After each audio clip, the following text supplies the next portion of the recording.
Good evening, everyone, and welcome to the January 12th committee meeting of Public Works. Due to the Safer at Home order, all committee members are participating virtually. For virtual meetings, committee members will be muted until asked to be heard. When there is a vote, a roll call vote will be conducted. A committee member will be recognized, raise their hand, and state their vote. Committee members are Vice Chair, Councilmember Barbara Haynes-Burke, Councilmember John Larson, Councilmember Annette Scipio, and myself, Jeff McIntosh, Chair. Committee members, are there any consent agenda items that you would like to pull for discussion? C3. Mr. Chairman, C1, please. C1.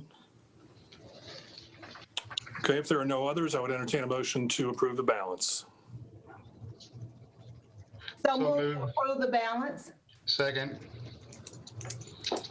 Okay, let's do a roll call. Councilmember Burke. Yes. Councilmember Larson. Yes. Councilmember Scipio. Yes. Chair votes aye as well. All right. Madam Clerk, could we hear item C1? Item C1, information on energy efficiency and savings in the city facilities and properties. And who on staff will be presenting this? Good evening, Chairman Clark, Mayor Pro Tem Adams, other members of the committee and council. Ms. Helen Poplowski will be speaking on this particular item tonight. Great. Ms. Poplowski? Hi, yes, Mr. Chairman, committee members, and other council members, thank you. This item is presented as information in response to questions in previous discussions around the recent resolution that created the clean renewable energy goals of 50% by 2030 and 100% by 2050. It's just meant to provide a little bit more background information on some recent actions that have contributed to energy reductions in city facilities and on city property, specifically around lighting with the recent LED light replacement projects, and then gives a little bit more information around the 2009 Energy Efficiency and Conservation Block Grant Program, again, just for more background of previous projects that have been completed. Okay, do I have questions from committee members or council members for Ms. Poplowski? Councilmember Larson. Because I had this poll because I thought it was useful for the council to occasionally hear what matrix we have in the improvement of our environmental goals that we're meeting. I was interested in maybe we can have a 2,000 view summary and how this is sort of beginning to get us where we need to go. It's a pretty dense report, a lot of information in here, and I appreciate it. But for the public view, to make this available not only within our own staff and within our own organization, to know that the city as a whole is moving forward, and various departments we're expecting their performance as well. That this public as a whole of Winston-Salem knows that the city's aggressively trying to meet its environmental requirements, standards. Thank you. Any other questions or comments?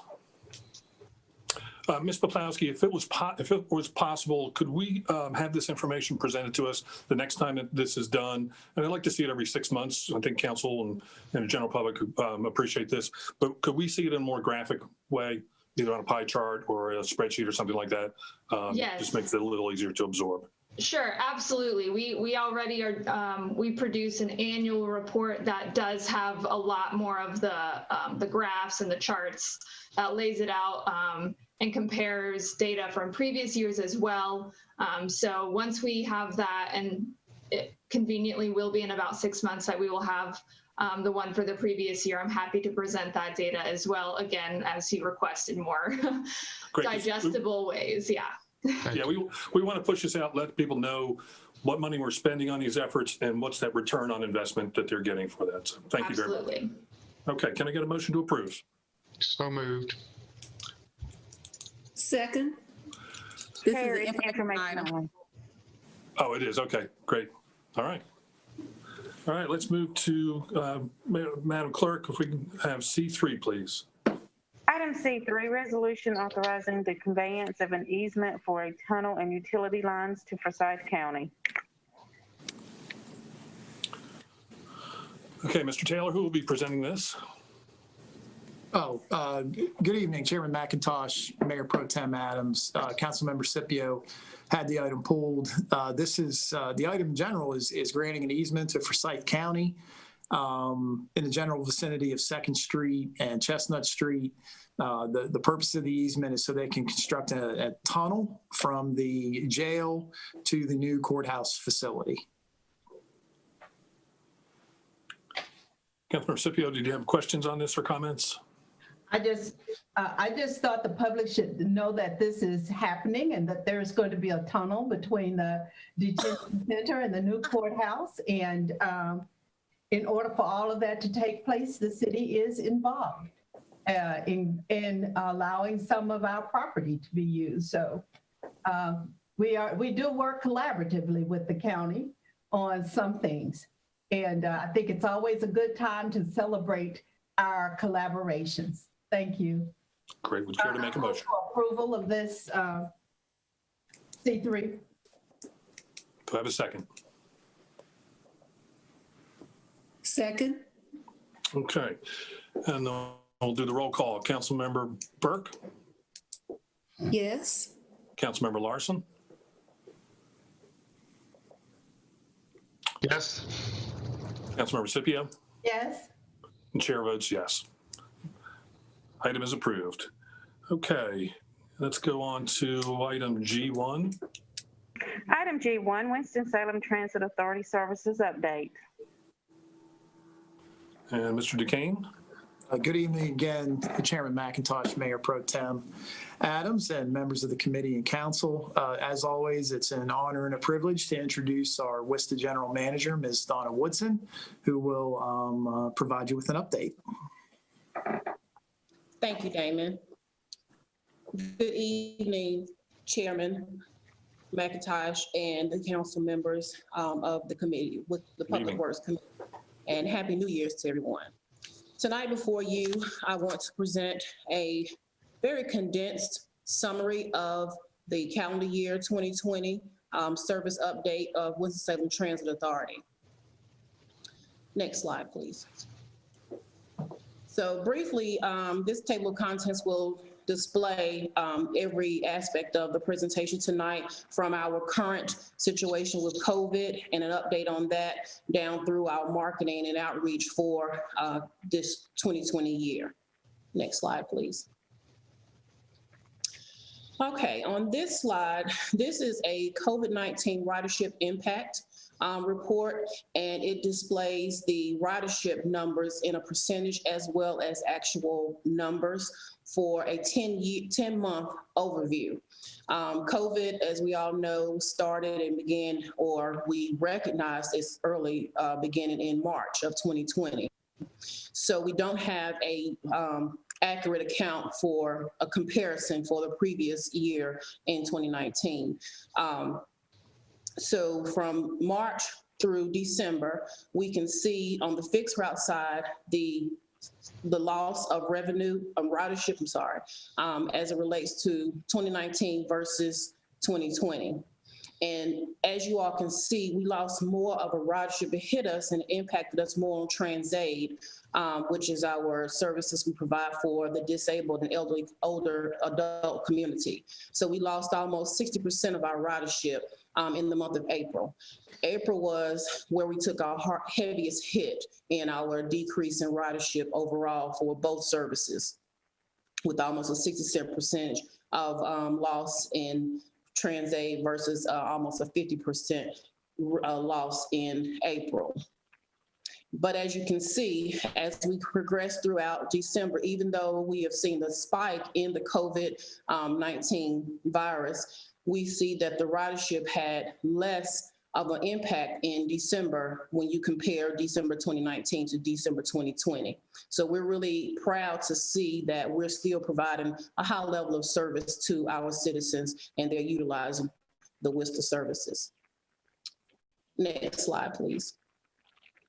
So this right here actually just shows it in a pie chart with a graph so that you can see the spikes and the low points, and that actually reflects what the previous slide showed, where we had our highest decrease in ridership in the month of April 2020.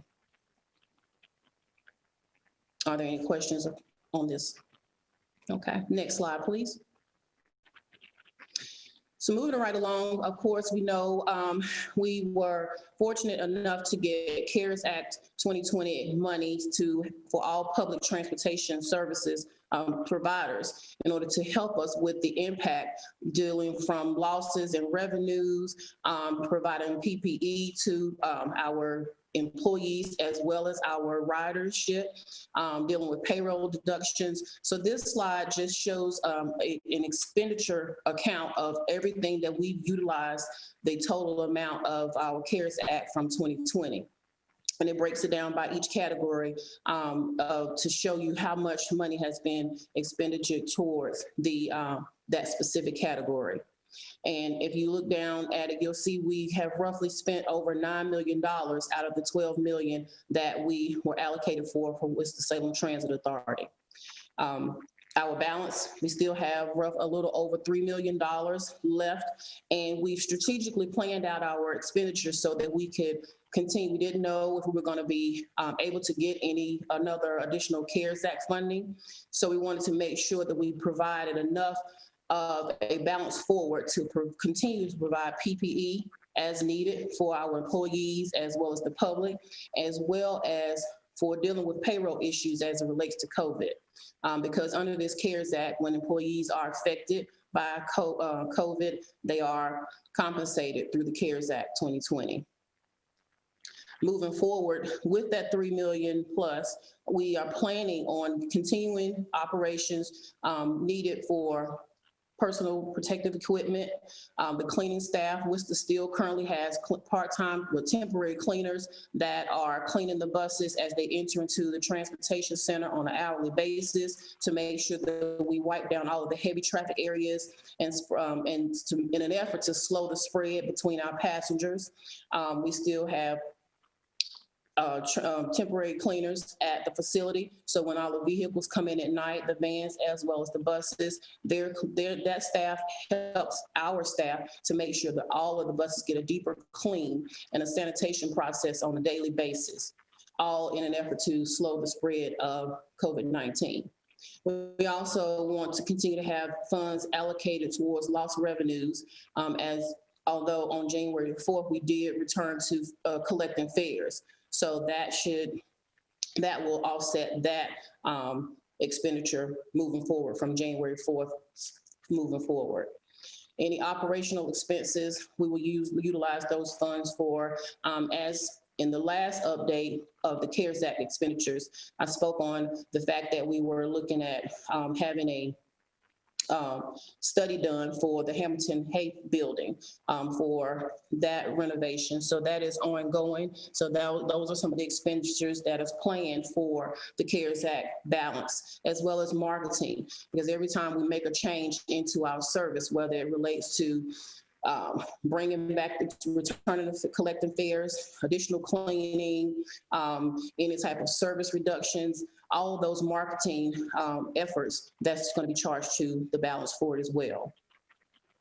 And of course, payroll, that's a heavy hitter right there, because we know that with the increase of the cases, we have to make sure that our employees are compensated when they're out due to COVID related issues.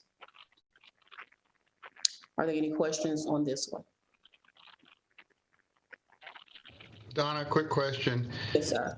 Is the COVID money, the $9 million or more that we've gotten, of $12 million, has that made us whole? Are we still, what is our total deficit now from COVID identifiable as to how much in the red we have generated? Because, I mean, you're real clear about the number of ridership and the decline in all of that. And, you know, we obviously incurred additional expenses because of PE and whatever. But I'm trying to understand, you know, they've thrown money to patch the hole. Was it enough to keep us just afloat, or are we still sinking in the sense of our budget? Right now, as it relates to the CARES Act money, we have got a total of $12,389,000, a little over that, and we have to date spent $9 million. The $9 million in red, that's how much we've already spent of that $12,389,000. So we do have a balance forward of $3,372,800, give or take a few. But so for that, we are current right now. We did still have some lapse in funds, some things that we're not able to get as far as our SMAP money and those things. So those may create a little, still a bit of a deficit, but for the most part, the green is where we are currently, what we have left to spend on anything related to CARES Act. And of course, we're looking into the additional or the second round of the CARES Act that the president was signing off on. So we have to look into that and see if we'll be allocated for those funds as well to add to what we currently have as far as our balance in the CARES Act funds. I guess the real question was, we had projected a certain amount of revenue. If we had not had the pandemic, we projected a budget with revenue in it. That revenue was not forthcoming because of pandemic. We've been now compensated with the CARES Act program. And I guess the question is, did that compensation equal our projection for revenues to be generated in a normal situation? Yes. Yes. Okay. Thank you. That's was my. So we're financially we're solid, basically, based on the CARES Act has saved our programs. Exactly. Thank you. Yes, that CARES Act was for 100%, no local match. So yes, sir. Thank you. That's what I need to know. All right. Ms. Woodson, Yeah. I have a question for you. The free ridership, I think that was paid for out of the CARES money. And if so, how much was that? The lost revenues, right, as you see the lost revenue, that is a combination of all of the revenues that were lost for the free fare for both fixed route and Trans-8. So it was over $1 million. That's the line item that was that represents the revenue loss. So I heard that you said that free ride has stopped and people have to pay fares, but we do have a couple of $1 million left. Was there some consideration of trying to continue that for a little longer? Yes, we did. Staff discussed continuing the fare-free. However, because of the increased amount of COVID cases and making sure that we had enough funds to allocate and cover the PPE that's needed to continue to help protect people, our employees, as well as the public, to make sure we have the additional cleaners. We were looking at those expenditures versus the free ridership. And I will say that with the ridership, with the fare collection on January the 4th, we didn't see a major difference in the ridership. So I don't believe that that took a hit as far as a negative impact on our community. And if we get additional funds, perhaps we can, again, do some free rides. I didn't get to ride the bus while it was free. I thought it was going to be free for a little longer. It's always free for you. You have a pass. Okay. But it is, and I will say, in looking at, we took a close look at the ridership prior to January 4th and after January 4th. And what we did see as a staff was we saw a lot less of people riding without a destination, to be quite honest. We did not see, and we were anticipating a lot of calls for people that were not able to afford or have a concern with us returning the fare collection, and we did not see that. What we did see with our ticket vending machines was an increase, in so much so that the ticket machines at the transportation center, that we caught an overflow at the admin building. So I've been selling tickets, staff has been selling tickets. We have collected a lot of money within the last few weeks. As soon as we made the announcement that we were returning to fairs, the people started purchasing their passes. So I honestly can say that we don't feel as though it negatively impacted at this point, Sure. our ridership. Thank you. Thank you. Are there any other questions? Okay. So the next slide is the Winston-Salem Transit Bus Shelter Project. And I wanted to just bring you up to speed on what was going on with that. The last time I provided an update, we talked about the shelter amenities that we had bid out, and the contractor had been selected for that. Those shipments have begun, we've begun receiving those amenities into the warehouse so that we can prepare for our bid of the installation in the phase 2 project. So the phase 1, of course, has been completed, and all those installations have been put up in Winston-Salem. We're now working on our phase 2 bus shelter RFP. And at the time that I created the presentation, I didn't have those dates, but I do now. And I will say that this bid is going out on the street. They have until 5 o'clock on January 21st to submit questions, and then the bids are due in on January the 29th for the phase 2 bus shelter RFP. With this, staff is planning to install a list. We have a list provided on the next slide of all the locations that are planned for installations of shelters. So we have a total of 57 locations that have been identified to install shelters, whether they are large shelters, smaller shelters, a trash can, as well as a bench that will provide the covering for our citizens in Winston-Salem, Forsyth County. Any questions on the shelter? Okay. This slide is our fixed route ridership for 2020. It gives you a full 12-month view of the total ridership. And of course, again, we see from this bar graph that April was where we took our major hit in our ridership, but we are creeping back up and slowly recovering. Next slide, please. This is our on-time performance on our open measures goals that our open measures that we submit monthly. We have a 95% goal for our fixed route on-time performance. And I just wanted to show that where we are as it relates to our goal for open measures. And this is where we are with the fixed route, hovering around 85% overall. Next slide, please. This is TransAid passenger trips. Again, same story. We took a dip in our ridership in April, and then we're slowly recovering with our ridership increasing. Next slide, please. Again, on-time performance, our goal for TransAid is 95%. As you can see, we have met and exceeded that in TransAid, and that's contributed from the fact that our ridership, because it has decreased, it's allowing our drivers to pick up passengers more on time. Okay, next slide, please. And this is one of the slides that I'm extremely pleased to talk about briefly for you all tonight. This is our accident comparison from 2019 to 2020.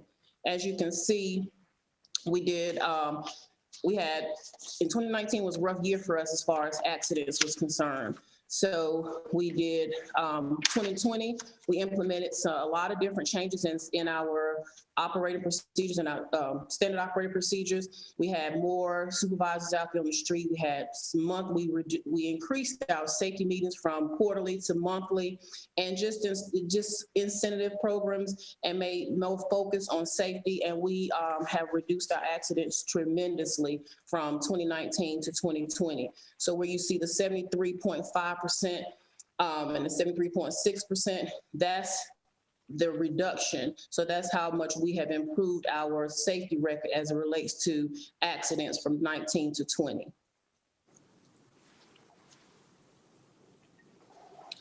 And this is, again, the total accidents overview for 2020. Ms. Woodson, what happened in September 20th? In September 2020? Yes. I would have to. What happened? So the green, it shows the non-preventable accidents, which means that our operator could not do anything to offset that accident. So they couldn't do anything that could have avoided that accident. So I would have to go back and get my information and bring that to you, but I will advise the committee on what happened in the type of accidents we had in September 2020. Would that be like people running into the bus? Yes. That's okay. Yes. And that's what we have a lot of people that, trying to get by and they'll sideswipe a mirror. So it's not the accident damage, it's just accident we record as any type of scratch, break, or anything that happens to a vehicle is considered as an accident. Oh, okay. Okay. Thank you. You're welcome. Next slide, please. This is our mobility management and just the amount of calls that came into the transportation center from January to December. And so you can see that we take a lot of calls into our call center. Next slide, please. And again, we do the same as far as our open measures. We have a 95% goal for answering percentage of calls answered. And the mobility management department always exceeds that. So they answer almost all of their calls, which is quite awesome. Next slide, please. So the marketing efforts for Winston-Salem Transit Authority, as I stated before, we do more than just drive. We do a lot of marketing and reaching out to outreach to the public, participating with various other departments in the city to make sure that we capitalize on all of our marketing efforts. Next slide, please.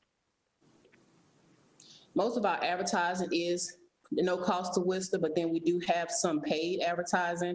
So when we have those radio ads that are running to talk about, the bringing back the collecting fares or with COVID, any type of print material, medium, we have to pay for that. But for the most part, we utilize social media, Facebook, Twitter, Nextbus, things that do not have a cost associated to Worcester to get out the information to the ridership. Next slide, please. These are just some, I wanted to list some of the planned events, and my marketing director, Tina Carson, wanted to make sure that you all knew exactly what Worcester does. So we worked on various projects from bus shelters to job fairs to the bus to vote. And of course, to the right of the slide, we have all of the different efforts that we made to make sure that all of the community was well aware of Worcester services, our level of service we're going to provide, the testing of the COVID-19 at the transportation center, the reinstatement of fares, just communication overall to make sure we reach everyone. Next slide, please. Again, this is some of the advertisement. We had we wanted to provide the community with our level of service in the event that COVID hit and unexpectedly. We wanted to give them an overview of what to expect and what level of service to expect from Worcester if we had to reduce our services due to COVID, whether it impacted staff or anything that could have caused us to have to reduce our services. So these are just a couple of examples of how we communicate with our press releases and our service information that's available on the website, as well as Nextbus. Next slide. So this is just an example, and I want to make sure that you all were aware that Winston-Salem Transit Authority did join with the Health Department and Star Med on various occasions and planning, having COVID testing, free testing at the transportation center. They set up on the corner of 5th and Liberty, and it was, you would get tested for COVID or the flu vaccine as well. So we've had about 3 events, and we have another one that's scheduled in February. Next slide, please. Also, we marketed and we were able to participate in the Bus to Vote. We worked with the City of Winston-Salem Marketing Department, Tina, and they worked with them to make sure that all of our citizens knew what routes to take and what time to be out there so they can do early voting through the voting day. So those are some of the other ways that we reach out passengers to make sure that they are available for anything that they needed to do as far as voting was concerned. Next slide, please. And this is one of the marketing efforts to make sure that passengers were aware, preparing for the new year, that we were going back to reinstating the fares along with other transit agencies in our area. Next slide, please. So we partnered with GTA and High Point Transit to make sure that we got the information out there in the triad about restating that, turning to fare collection. So we were not the only transit agency that did that on January 4th. High Point did, as well as GTA. So collaboratively, we worked with them to create a video that was actually a commercial. And we did that and advertised that, as well as radio advertisement. Buses had all of the media on there as far as communicating to them that the fares were going to be reinstated on January the 4th as well. So this was a triad effort. Next slide, please.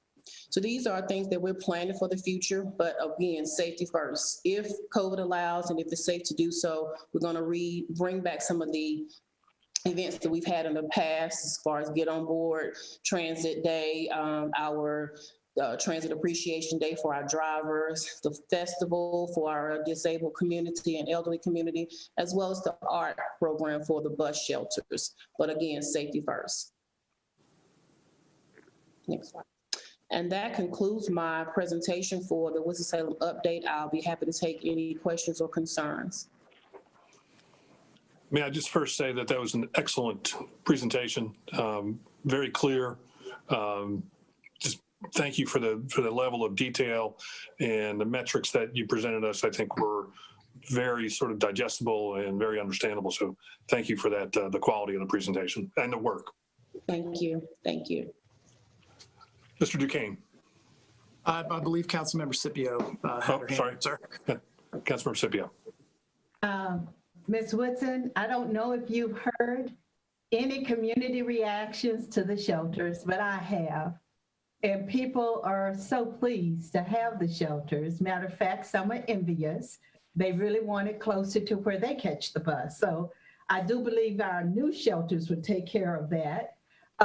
But the other thing that has been remarkable is how well received the art project has been on the shelters.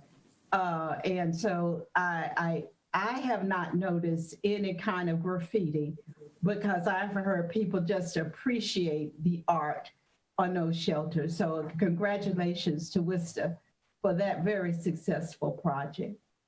Thank you. We did enjoy working with the Arts Commission on that. They spearheaded that, and we look forward to furthering our working with them and in an effort to have more art on our shelters. I think it does say, it speaks volumes to our city as well as our transit. And we have not to date had any issues with vandalism or graffiti on any of the shelters that have the artwork on them. So we're pleased to report that as well. Councilmember Larson. I think it just got said. I was going to comment about the art shelters as well, and what a difference it makes in the city to have good shelters for bus riders.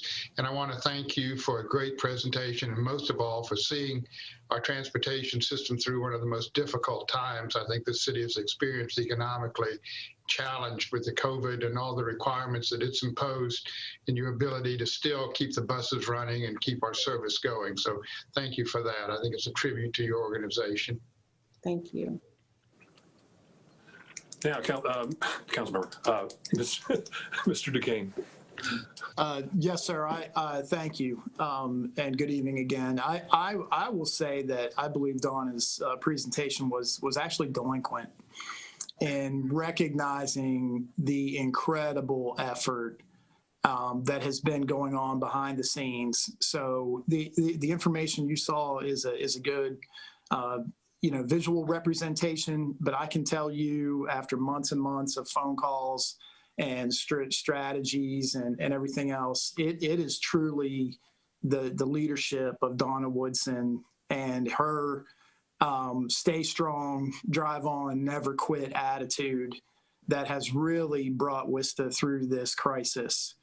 And just when you think she's had enough and is down, she manages to find a way to get back up and to lead her forces and to keep those folks motivated. And she manages a union shop, by the way, for those who aren't familiar.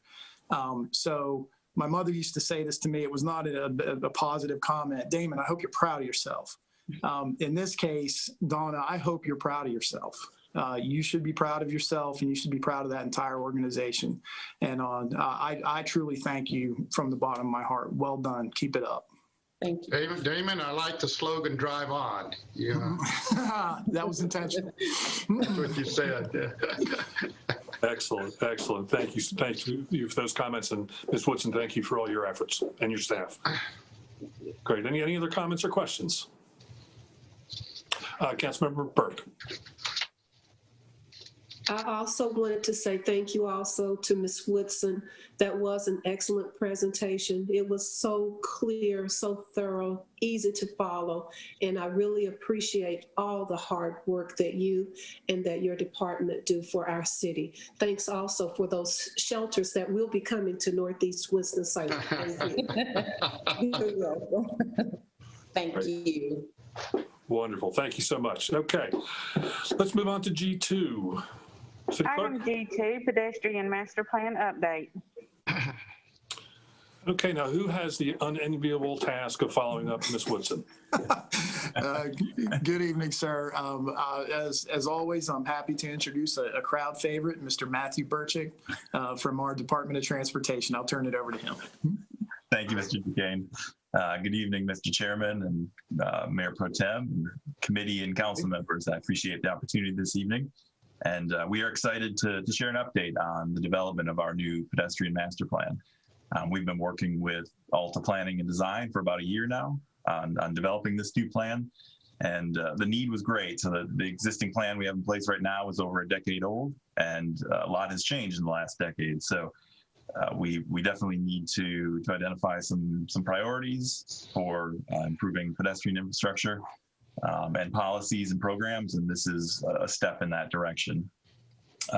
So as I said, we're addressing infrastructure needs, but also focusing on the policies and programs and the support infrastructure that goes in place to make it a walkable community.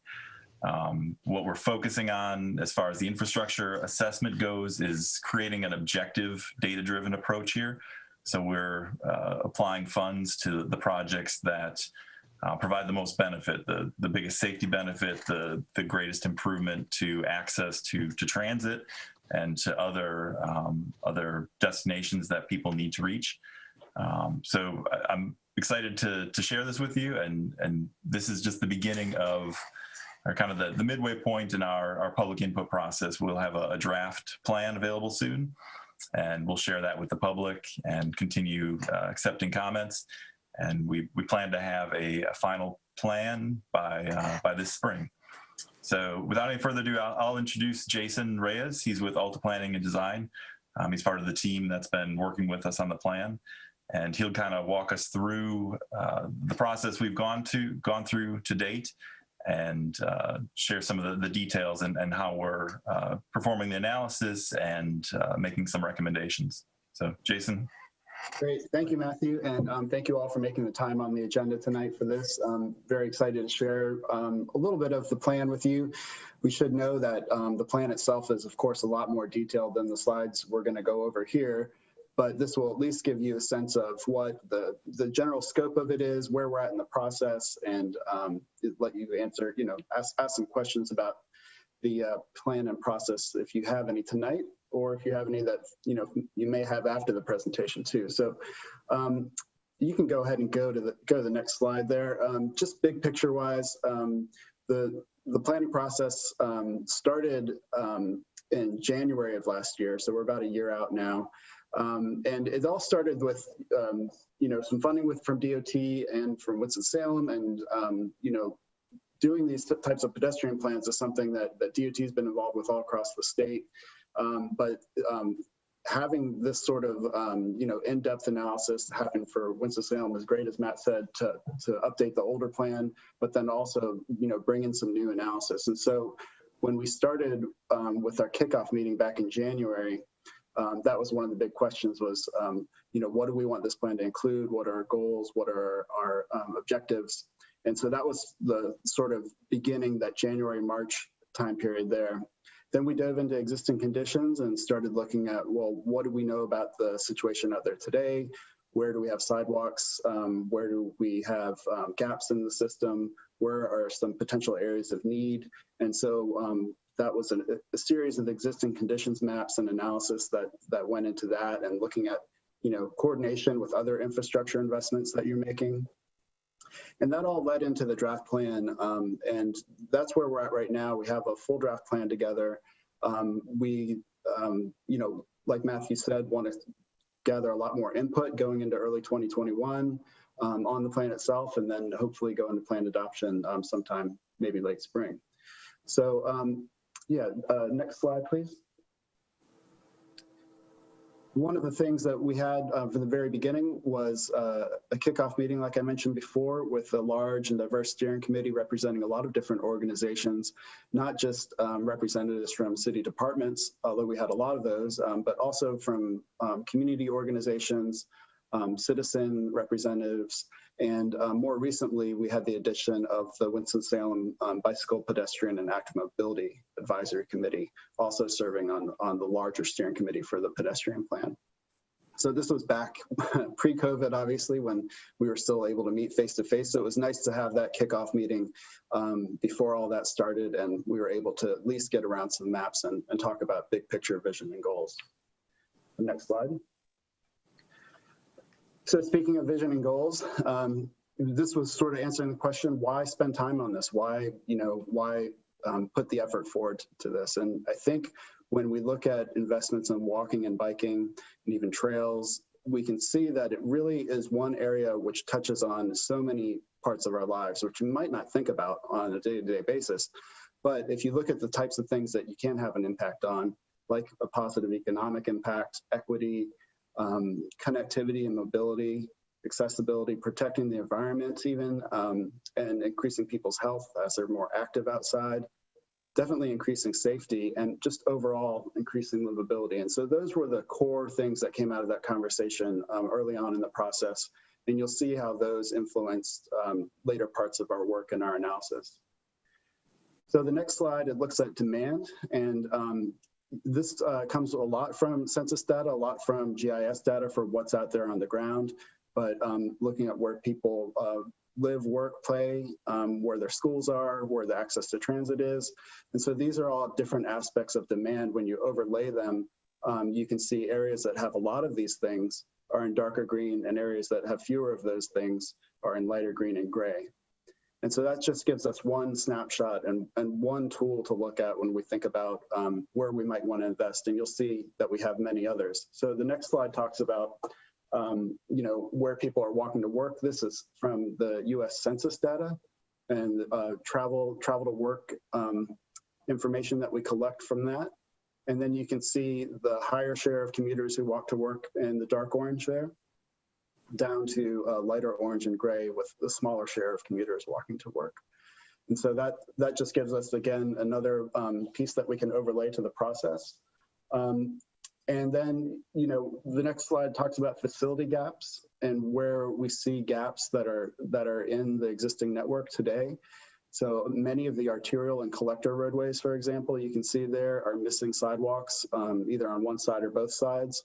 And then you can see on the chart to the left, even some more areas where we're missing, missing sidewalks in high equity areas or high demand areas. So beginning to overlay the different types of analysis here in this map. And I think there was a question earlier about, how many roads in Winston-Salem do not have sidewalks on them or are missing sidewalks. And I ran some numbers using our project table that we developed, and it's about 83% of all roadways in Winston-Salem have no sidewalk. You have 9.2% with sidewalk on one side, and then 7.5% on both sides. And if you want to get just a little sense of that, you can, if you squint your eyes a little bit, you can see on this map in gray, there's this thin gray lines are representing where the existing sidewalks are. And like I said before, the actual plan itself, there's a lot more detail on it where you can get in there and see this in more detail. But that just gives us a beginning sense of where some gaps might be. And then we also wanted to look at safety overall.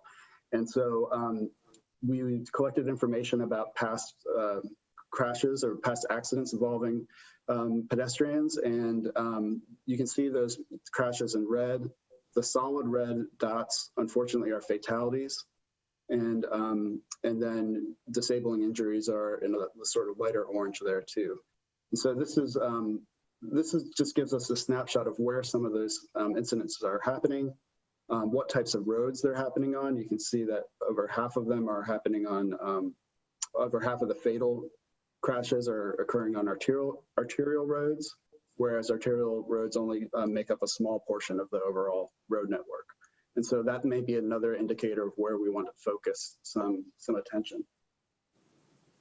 The next slide is about equity and safety. And so we did an equity analysis of the entire city in terms of the information we have from census data and from other sources, looking at things like age. Age you might not think of as an equity issue, but for pedestrians it is, because you have a lot of people who aren't old enough to drive, for example, or maybe too old to drive. And so age does play a role in pedestrian planning and equity. You have a lot of people with limited access to motor vehicle. And again, that's a census driven data. And then we also look at things like race, income, English proficiency, and other things that may give some indication to underrepresented groups within the city. And so that information you can see in the darker blue there are some lower equity areas. And then we overlaid that with the crash data from the previous map. And you can see how equity overlays with some of those pedestrian collision rates. And that tells us, that starts to paint a picture of really where some really key investments could be made for walking that would have a huge impact on pedestrian safety in underserved neighborhoods. So next slide, please. So once we had some information to share, we began launching into public outreach, and we decided that we needed a lot of different approaches. Normally, we would have a little bit of a different menu of options here in non-COVID times, but we did our best to reach as many people as we could virtually and through mailings. And so you can see here a list of some of those things with the online input map. We had an interactive map where people could drop points on where they would like to see some improvements or where they've seen some pedestrian issues with the infrastructure that's out there today. We did social media outreach through the city's social media that already exists. We had our large committee group that we had listed in a previous slide that helped us with promotion by word of mouth. We did some interviews with different neighborhoods, and we had some online virtual webinars, some postcards and surveys. And the next slides, I think, go into a couple of those. So maybe we'll take a look at those next slides. This is a snapshot of that online input map that I mentioned earlier as of June 2020. So this was more or less right after we launched it, I think maybe a couple months into the launch. And we started to see a little bit of an imbalance in Winston-Salem for maybe a sign of a digital divide, or at least an outreach divide. And so we wanted to start balancing that in different ways. And we asked our committee to come up with some ideas on how we can reach more people. And then the next slide, you can see the progress we made by October by doing that. And so we started to reach a lot more areas of the city. We had interviews with East Northeast Winston Neighborhood Association president, same with Happy Hills, and talked to folks at Atkins CDC and reached out to a lot of others for input. And we can still see in the southeastern portion of the city, there's a little bit of a gap in input there too. So we wanted to be sure that the word was getting out. And on the next slide, you can see a sample of the postcard that we printed and mailed out. I can't remember, Matthew, maybe you remember how many it was, but I want to say it was a couple thousand at least. That's correct, yeah, several thousand. That went out in English and Spanish. And we sent them out particularly to areas where we saw lower input on other methods of outreach.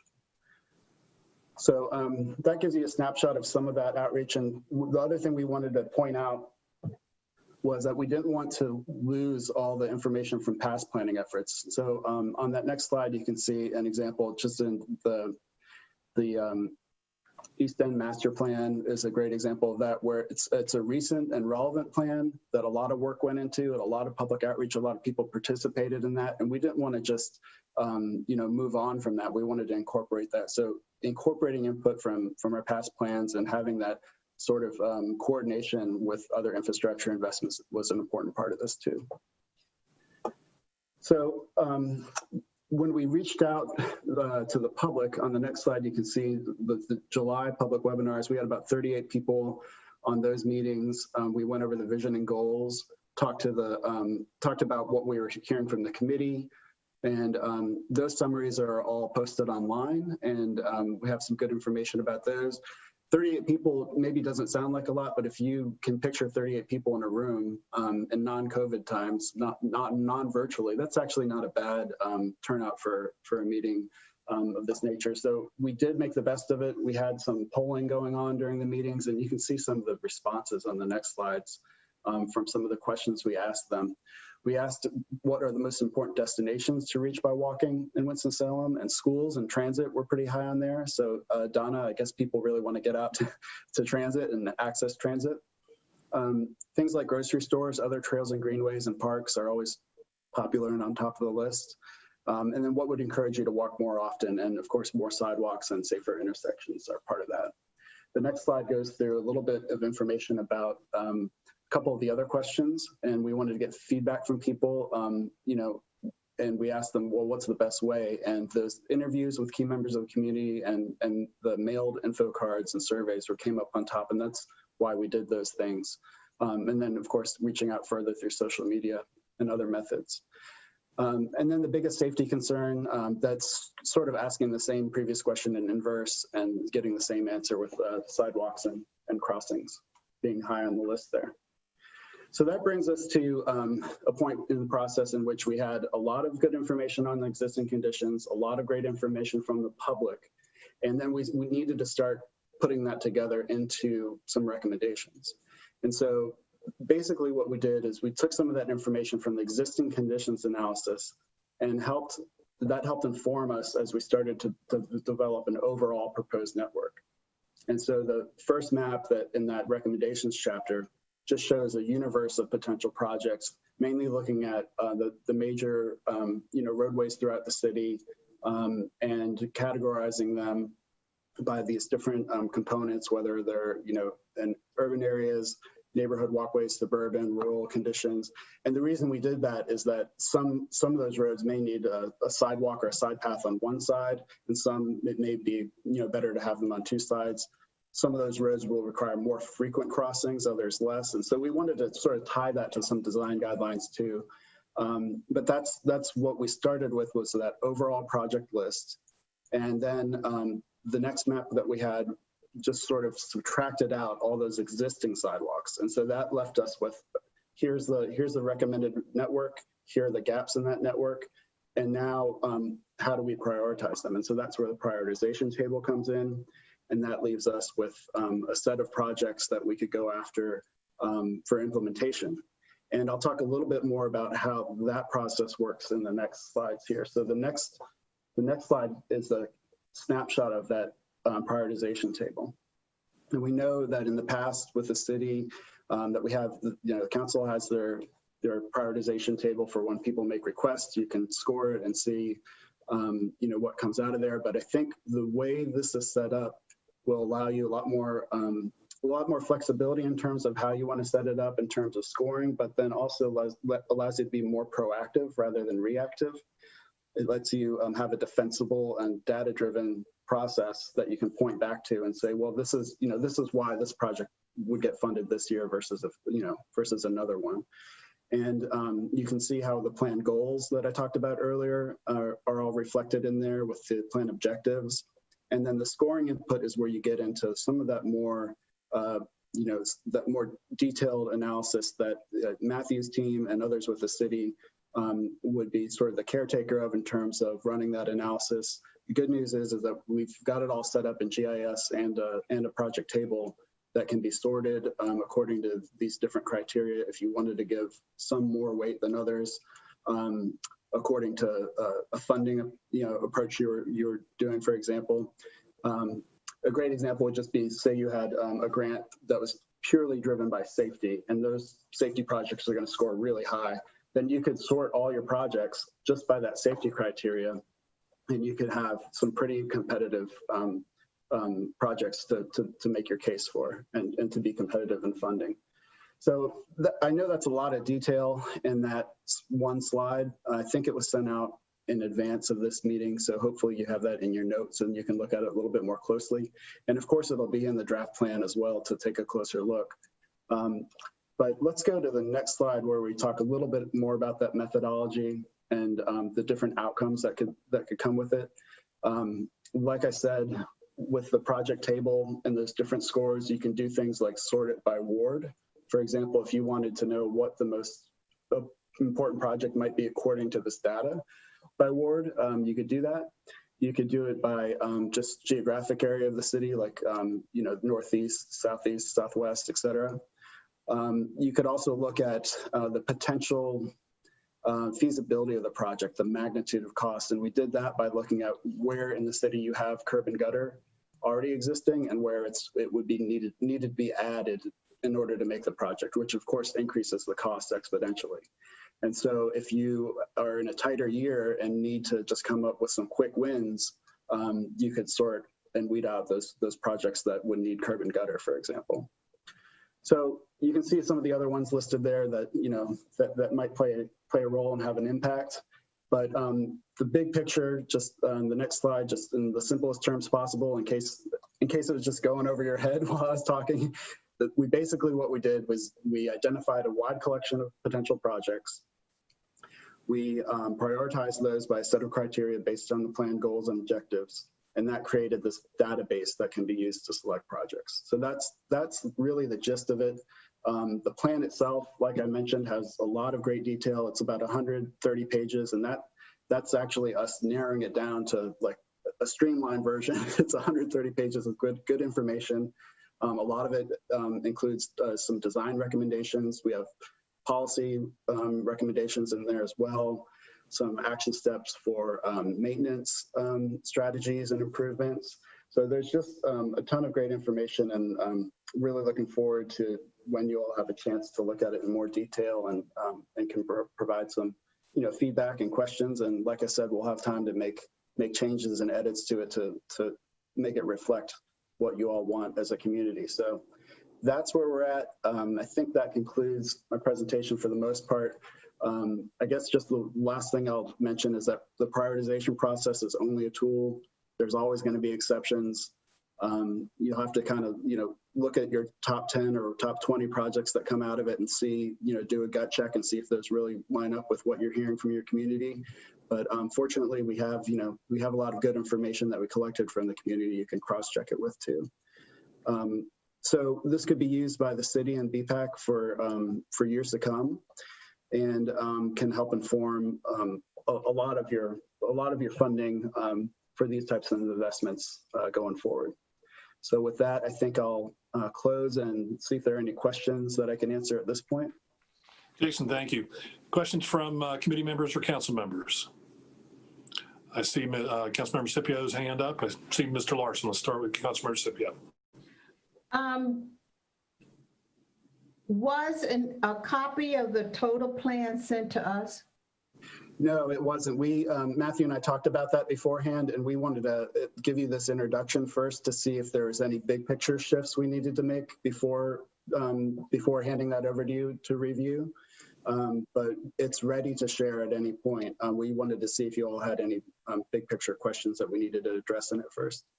So once I look at this plan that's been put together, I will know, for instance, in the East Ward, what streets don't have sidewalks, what need sidewalks, what priority there should be for those sidewalks based on all of the data that you've looked at. Yep, that's exactly right. And one thing I mentioned earlier was that the table that we put together, you can sort it by different criteria, but we did include what we suggested as a method, and those are the ones that are shown in the plan as an example. So those prioritize things like equity, safety, and demand. And you did look at the streets that have been annexed into the city that were fairly rural, like Glenn High School Road that has no sidewalks. We sorted all we made a column in the table that divides it out between NCDOT maintained and city maintained. And I'm pretty sure those are up to date, but I'll confirm with Matthew to be sure we have the latest in terms of those annexations. So how soon could we see the actual plan? If there aren't any major, groundbreaking comments here tonight, we could share it as early as tomorrow.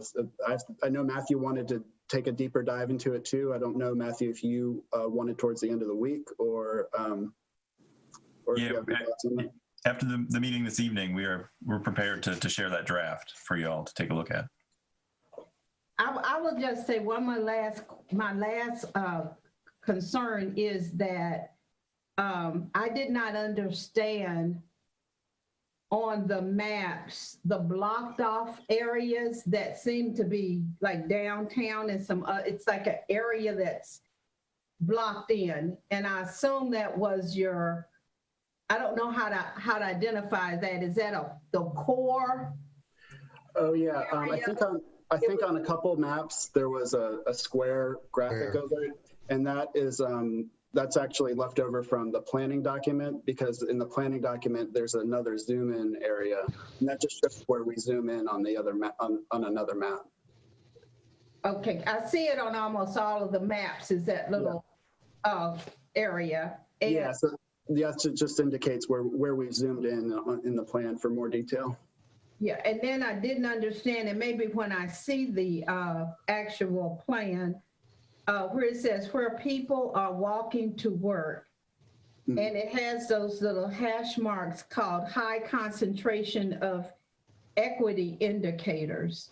Yes. And I'm not certain how to interpret that map, because it looks like there are a small share of commuters who walk in those hashed areas. Yeah, and I think that so that does reflect a smaller area where I mean an area where there are fewer commuters in gray, and so but there are some areas you can see there as well that have some high equity indicators and high concentration of people walking to work. So those where those two things intersect would indicate a potential area for priority improvement. And are those equity indicators, what are they? What do they include? Do you know? Yes. So if you go to slide 10, there's so this area, the areas you see in darker blue there, those are areas with a crossover of disparity in age, limited access to motor vehicle, and other factors like race and income and English proficiency that might indicate an area that's underrepresented or that may, need more investment to help balance out some equity issues. And so the other thing that you'll see in the planning document for that map, that equity map, is we did also look at HOLC grades, the HOLC grades from the historical redlining that has happened throughout Winston-Salem and throughout many cities in the U.S. And those areas also overlay with the equity analysis. And so that does give an indication of, where we might want to have some more investment to balance out some needs in Winston-Salem. Councilmember Larson. Yeah, see if am I muted? No. Thank you for this report. Very, very interesting. Timely, I think, in this time of sustainability questions and walkability of cities. It's good to try to get a handle on it. I'm anxious to see what you have for the South Ward. I really have no idea what Annette Scipio is doing over there in the East Ward. I really don't understand the street system or anything. And so if I could just concentrate on my one little part of town, and you can try to focus for me, prioritize, and based on your matrix, I can begin to better get a handle on at least what the system is throughout the city. and we can maybe then make some decisions, maybe citywide. But the hardest thing I think we're going to have is prioritizing it.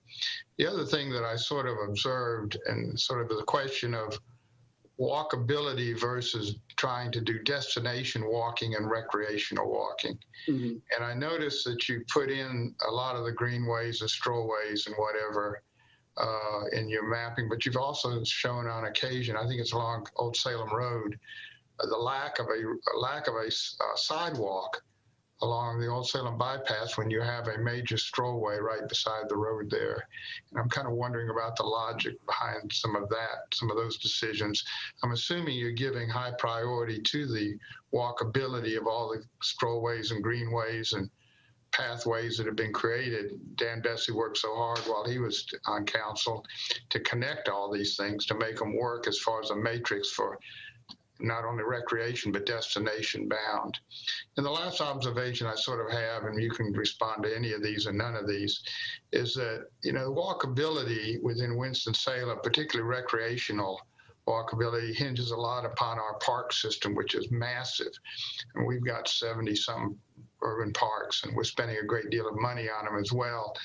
And the walkability within those parks is of concern to me. And it's almost two different topics here in a way.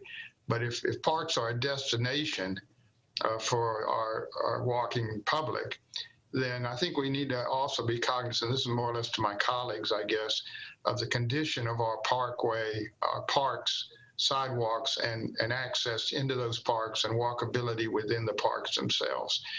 And well, Matthew, maybe this is a separate piece of work, and maybe it has to do with Recreation and Parks Department. But I do think we have a linkage here that I would like us to keep in mind as we look at greenways, strollways, parks, and then the general connectivity that our sidewalks provide into those recreational opportunities.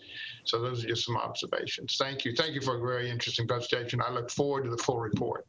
Great. Thank you very much for those comments. And the beautiful thing about the work that we did, I think, is that you can adjust the prioritization if you do want to see where, if you want to increase the score weight for access to parks and connections to parks, for example, or connections to existing greenways, you can do that. And it is in there already, and it does have a score associated with it. So it is being accounted for that way. But like I said, if you wanted that to take priority over another element within it, that could be something that you could do. And as far as the access and walkability within parks, we can make that a recommendation certainly within the plan. I know that one thing we could do towards the end of the document is have just a list of those sort of additional studies and recommendations that could go into that. And so you might see what Parks Recreation and Parks has available already within their work plan to deal with the infrastructure of walkability within the parks themselves. Certainly. And I hear within your comments that people are interested in seeing the lines on the map for their areas. And if you just want to make a note, page 44 is where that starts. And so when you open the plan, you can see that map, and then we've got it zoomed in. We have several maps that follow the overall map that show the Northeast area, Southeast, Southwest, and Northwest. And so it just sort of breaks it out so you can see it a little bit better on the page itself. Thank you. Great. Any questions from any council members that we have not heard from yet? Councilmember Burke, you're muted. Thank you so much, Chair McIntosh. I just wanted to say thank you to Mr. Reyes for a very good presentation. And I also am looking forward to seeing the plan so that I'll know exactly what we have in store for the Northeast Ward. And I'm just really, really happy about the plan to promote healthier lifestyles for our residents. So thank you. Thank you. And I should let you know that I talked to Marva Reed and spoke with her for a couple hours about her neighborhood and some of the needs there. And we made sure that those were all included on the input map as well. Councilmember Mundy. I will say thank you as well, gentlemen, for the presentation, and also tell you that even though I'm not on the Public Works Committee, Dan, Bessie, and I still talk pretty regularly, and he's going to make sure that I am still pushing his agenda. So he's here in spirit. Wonderful. Councilmember Scipio. I have just one more question. Sure. As you're putting together this wonderful plan, did you come up with a cost estimate of how much it's going to cost and what we have available to start some of this? That's a great question. No is the answer. I don't have a price tag that goes along with this because there's just so many factors to that question. And so what we wanted to do was provide a tool for you rather than a plan that's going to sit on the shelf. We wanted this to be something that you all could continue using and carry into the future. So I think that would be one of the first steps in implementation. In fact, that's how we have it laid out in the implementation chapter, was some steps that you would take throughout the year, identifying how many projects you want to take on for that year, identifying where that's funding is coming from, whether it's from the MPO or an outside grant, or maybe it's maybe you have a bond package that you'd be looking at in the future that could fund a lot of these. But we have all that sort of outlined in the implementation chapter, but we don't have a dollar figure attached to it. Is there a way to get any dollars, any kind of rough estimate on this in order to move it forward? Matthew, I think you were just unmuting yourself. Did you want to say something about that? Sure, yes, Councilmember Scipio, that probably what we would do is once we get into looking at the feasibility of some of the projects and studying them a little bit more, there are cost estimation tools that we can use. I know NCDOT provides a cost estimating tool for sidewalks and greenways that we can use that gives us a general cost. It may not be exact, but it gives us a figure that we can work from at least. Thank you. I know a figure that I've been quoted on a ribbon road, a road that has no gutters, curb and gutters, no sidewalks. It's about $1,000 a running foot. So every foot of curb, gutter, and sidewalk you put in costs $1,000, and that may even be a dated figure. So it's expensive. It is. Which is why we have developers. We may now make developers put that structure in at their cost, so that it doesn't get passed on to the general public. Yeah, absolutely. And I just wanted to mention again also that we did identify curb and gutter and where that exists throughout the city, so that you can sort those projects by that if you if you had less funding to work with on a particular year. Yep, great. All right, I would like to make a couple comments. I think it's very fitting that these two presentations were delivered back to back. First of all, they were both excellent and very data rich. Public transit and pedestrian accessibility go hand in hand. And they also both dovetail with housing affordability. And so if we don't concentrate on all these areas, they individually don't work. So I appreciate it, and I look forward to having that very rich data set that I think we'll be able to mine for quite some time. I think there'll be a lot of data in there we'll be using for years.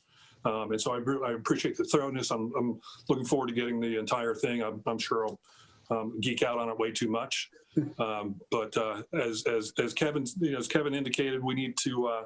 The council has put an awful lot of energy into this subject over the years, and I think it's one of the reasons why Winston-Salem is a place that people really enjoy living in.